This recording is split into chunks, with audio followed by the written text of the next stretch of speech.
Thanks so much for joining us on this Friday night. We begin KVUE News at 10 with breaking news tied to the mass shooting at Old Settlers Park in Round Rock back in June during the Juneteenth celebration. A short time ago, Round Rock police announced one of the suspects in custody. 18-year-old Keshawn Dixon will have his charges updated to include 2 counts of murder and 13 counts of aggravated assault with a deadly weapon. This marks an important update in this case because Dixon is the first suspect to be charged with murder.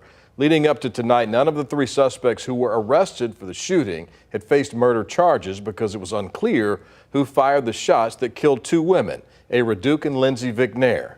Tonight, Dixon remains in the Williamson County Jail. The investigation continues. We'll pass along any updates on air and online at KVUE.com.